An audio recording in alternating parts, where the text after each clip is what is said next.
Voltamos, então, a tocar na questão da formação. Eu perguntaria ao Miguel, não existe um risco, quer dizer, falava que o Joel há pouco dizia, qualquer um pode ser, depende de uma formação. Então, existe uma sociedade, alguma coisa formal, oficial, e por que vocês reagiram à regulamentação? Ou seja, como fazer essa questão da formação? Acho que o Joel, mais do que isso, o Joel lembrou que essa é uma questão bastante antiga, né? Quer dizer, até hoje, enfim, a psicanálise e o exercício da própria psicanálise, ele se autorregulamentou, ele se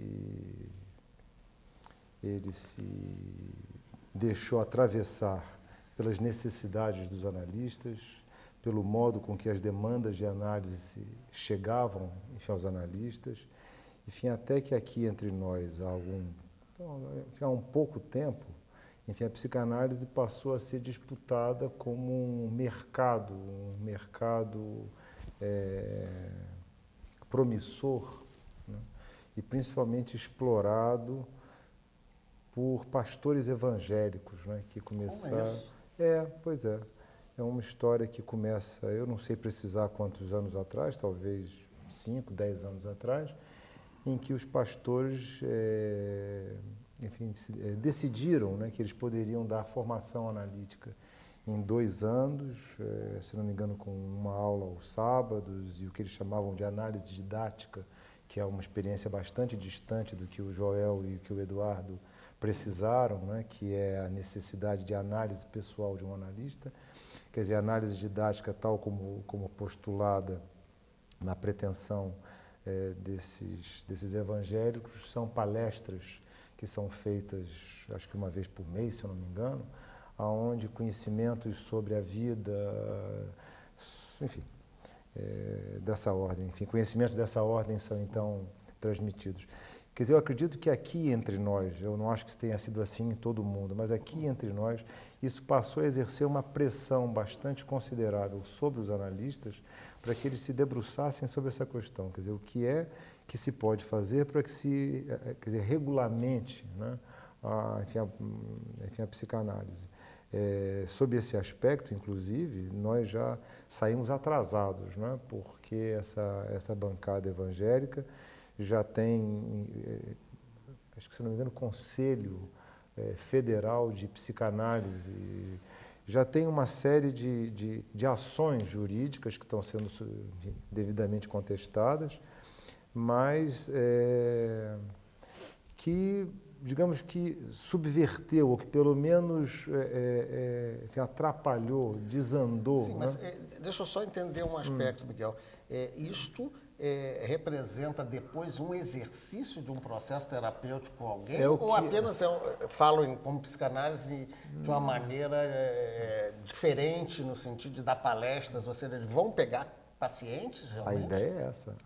A ideia é de que, enfim, essas pessoas que vêm via esses movimentos evangélicos, uma vez tendo aliás, ele já tem inclusive a profissão de psicanalista clínico regulamentada, né?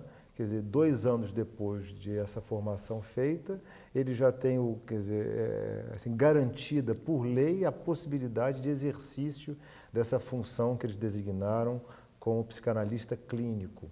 E aí o risco, evidentemente, deve ser da introdução dos aspectos da fé própria na questão do tratamento. Evidentemente, quer dizer, tudo aquilo que está sendo dito, né, o que o Shebab levantou, o Joel, que é a o possibilidade Eduardo, da descoberta individual. Exatamente. Isso tudo cede lugar, né, a que você tem um processo que eu li, inclusive, em algum lugar, numa dessas propagandas que uma vez me caiu nas mãos dessa sociedade, né, é uma sociedade, que uma das formas de, por exemplo, você discriminar, né, um surto psicótico de uma possessão é você invocar o nome de Cristo. Quer dizer, se você, diante de um sujeito em surto psicótico, se você invoca o nome de Cristo e ele reage, em função dessa reação, você pode então dizer que é uma possessão demoníaca ou psicótica. Bem, aí fica complicado aquela brincadeira que eu fiz com todo respeito às religiões, né, de pegar o macumbeiro da esquina, e não estou querendo com isso julgar nada, é muito mais danosa, no caso. Eu perguntaria ao Eduardo qual é a solução para isso. Quer dizer, que tipo de reconhecimento, que tipo de sociedade, você diz que são grupos, era bom esclarecer, que fazem a formação. Como distinguir quem seria sério, quem seria bem preparado, de quem não seria, com esse caso que o Miguel levantou? Bom, isso que está em discussão não é só no Brasil, no mundo inteiro, pelo menos nos países que têm alguma tradição psicanalítica. Isso está em discussão. E divide muitos analistas. E a própria opinião pública fica desorientada a respeito disso. Ainda não começou essa desorientação, ela está mais no âmbito psicanalítico mesmo. Então, entre essas divisões entre os psicanalistas, no meu caso, eu diria, não tem solução. Você perguntou que solução tem, para mim não tem solução. Porque para o psicanalista não tem problema, não há o problema. Não é? O problema foi criado na medida em que este grupo, por exemplo, no Brasil, tentou que a regulamentação seja por intervenção do Estado. Não é? Por quê? Porque até agora os analistas ou se autorregulam na sua prática apenas em função da sua ética. E a ética de onde surge? Surge desse tripé que ele estava falando, Joel, agora há pouco, a análise pessoal, a supervisão, a teoria. Se o analista se ele passa por este processo, ele vai adquirir uma ética. Esta ética já é suficiente para que ele se torne analista.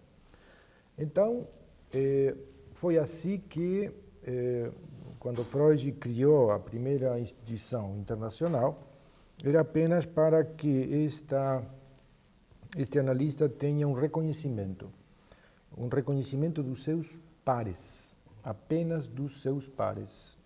E esta instituição era apenas destinada a isso. Ela seguiu um destino que, em parte, abraçou esta função e, em parte, não. Então, isto fez com que não seja a única instituição psicanalítica que poderia dar este reconhecimento. De qualquer jeito, seja esta ou outras que surgiram depois, isto já algumas décadas atrás, sempre foram instituições não governamentais, privadas. Tá? O Estado nunca entrou nesta discussão de quais são as condições para que um psicanalista seja reconhecido como tal e pratique a psicanálise. Bem, aí me chama a atenção um aspecto. Quando você falou não tem solução, eu vou recorrer ao Shebab e dizer o seguinte, do ponto de vista do indivíduo, do paciente, como é que ele vai poder se proteger? Como é que ele vai saber? Porque ele dizia, Eduardo, entre os pares, um reconhecimento. Como saber se ele estará na mão realmente de uma pessoa séria, para falar do seu, para se descobrir, para que seja efetivo aquele auxílio que certamente necessita, senão não procuraria? Ele vai ter que empreender essa busca, ele vai ter que correr o risco e descobrir.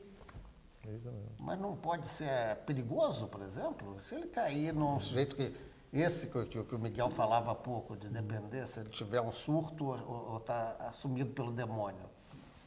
E aí? Eu não acredito em nenhuma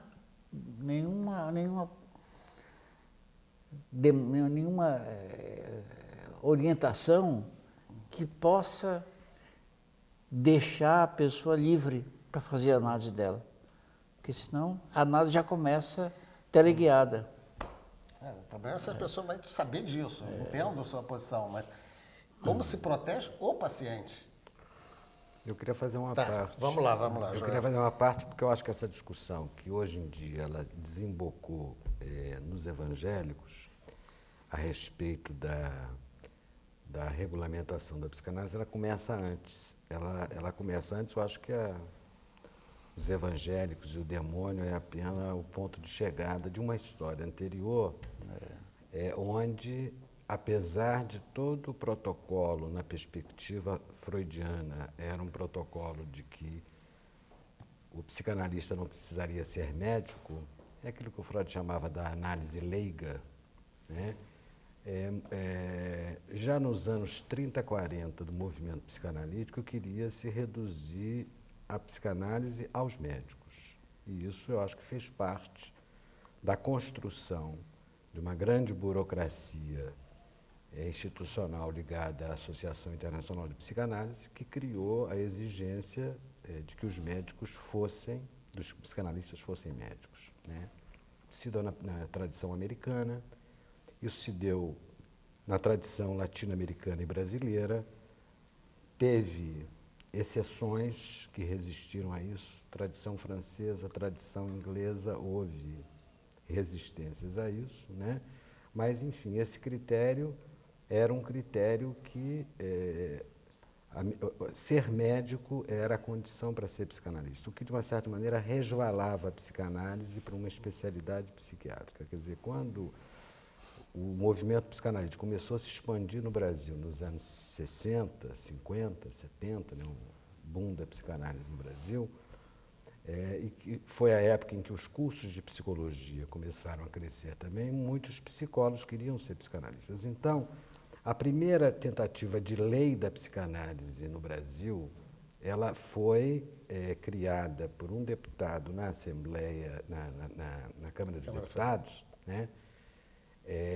Lei Julianelli, se não me engano era isso, feita por uma busca das instituições da IPA para manter o Estatuto Médico da Psicanálise. Ou seja, teria que ser o que a gente hoje distingue como psiquiatra, né? Se for Uma tentativa, médico. exatamente, uma tentativa de quê? De fechar o mercado, porque a questão é essa, da psicanálise para os médicos e não para os psicólogos, tá certo? E que, em função da própria pressão social, isso foi recuado. Então, veja bem, esse primeiro movimento é um movimento de uma grande corporação de psicanálise em relação ao Estado, para o Estado dizer que a psicanálise é uma profissão exercida por médico. Isso já é uma transgressão do ponto de vista Da histórico, origem, onde você vai ao Estado. De forma que o que nós temos hoje é uma outra questão, quer dizer, alguns grupos evangélicos quiseram definir uma formação com diploma, de psicanalista ligado ao movimento evangélico, né? Quer dizer, e nesse sentido, os grupos que marcam a história do movimento psicanalítico se opuseram a isso, querendo manter a psicanálise regulada não pelo Estado, mas pelas instituições de psicanálise, achando que você tem aí uma cultura, uma memória, um sistema de transmissão, um sistema, inclusive, de um certo, entre aspas, controle das pessoas que fazem parte do grupo, né, no sentido de abalizar, a partir desse tripé que eu me referi inicialmente, quem pode, por direito e eticamente, ser reconhecido como psicanalista. Eu vou querer insistir um pouquinho mais com vocês na questão do ponto de vista do paciente, no caso de quem está verificando e acompanhando o nosso debate. Mas antes, um intervalo.